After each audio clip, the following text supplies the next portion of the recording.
introduce the Deputy Prime Minister. Thank you very much. Assalamu alaikum. Ramadan Mubarak. It's lovely to be here. I'm very glad to be back here. I think I was last here 2 years ago or so. I mean, my return now is slightly late with some sadness, of course, that Haji Khalid is not with us anymore.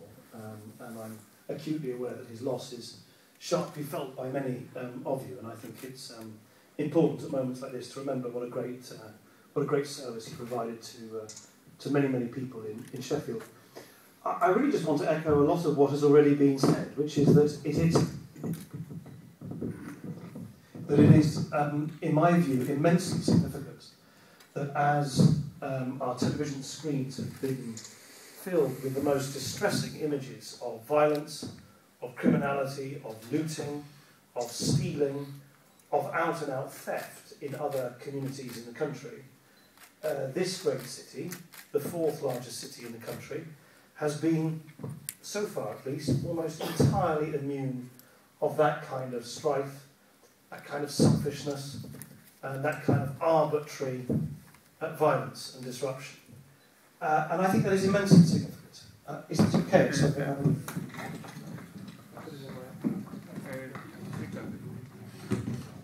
Switch the speaker itself. Shall I go like this? Yeah. Is that better? Yeah. I don't want to deafen you. You could probably hear me without the mic. I've got a loud politician's voice. And I think it is very significant. And I think what we need to do as we clean up the mess in other communities, as we address the damage done, not just physical damage, but the social damage, the economic damage done in communities in London, Birmingham, Manchester and so on, is we need to ask ourselves why we have managed to avoid that in this city. Because this is a city with very acute social problems, with very great extremes of wealth and poverty, as we have in many other communities in the country. So that is not any different to some of the other communities that have been affected. So the answer must be somewhere else.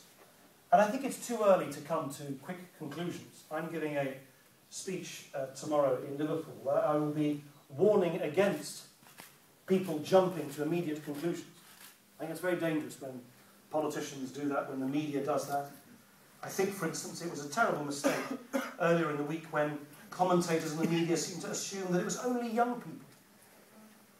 Because that really does a great disservice to the reputation of all our young people in this room, here, and young people everywhere. This assumption that if you're young, you're bad. That is clearly not the case. Or the assumption that it's all to do with people who are looking for work and finding it difficult to find work. Actually, what we now see in the courts is a large number, a significant number of people who had good jobs, some of them well-paid jobs. So I think there's something deeper going on.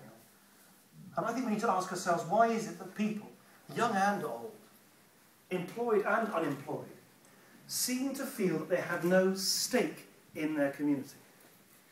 That somehow the society around them was nothing to do with them.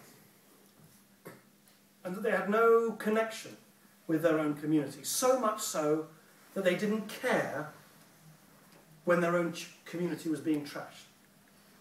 That's the big question. What happens when people feel that they've got nothing to lose? When they imagine that it's okay to smash windows, steal things, indulge in thuggery and criminality, which otherwise would be totally unacceptable. And I think the fact that you have played such a great role, that the police, it seems to me, here in Sheffield have played an important role, that the local media has played an important role, that the youth leaders who I met this afternoon, who are using Facebook and Twitter to send out communications to young people saying, let's make sure that, as you said, this remains a steal city, not a city where people steal. I think that is a wonderful expression of people's sense of commitment to Sheffield as a city. And I think there is a universal sense of belonging here, which is very, very precious, and it is something that we need to protect.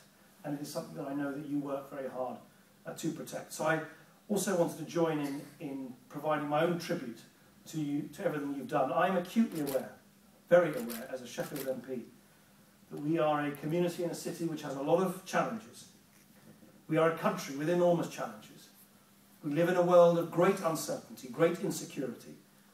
We are witnessing very, very worrying trends in the global economy, which make people feel anxious, make people feel insecure. There is fear, there is insecurity about. But you know, at a time of fear and insecurity, the great danger always is that people go to the extremes, that people turn inwards, that people no longer talk to each other. Fear is a very dangerous emotion. And I think the fact that at a time of fear and anxiety, our city has shown that people have turned outwards to communicate with each other rather than inwards to fight with each other is a great, great expression of the spirit of this city. That's enough from me. I'm not sure. I need to leave in about 10 minutes, a little bit less, but I'd be very keen if that's... I think the radio want to do something, and maybe it's a question. Radio interview, and it's live. Sorry? There will be an interview. This radio Sheffield is live on the... So, question. Do you want me to go over there? Question.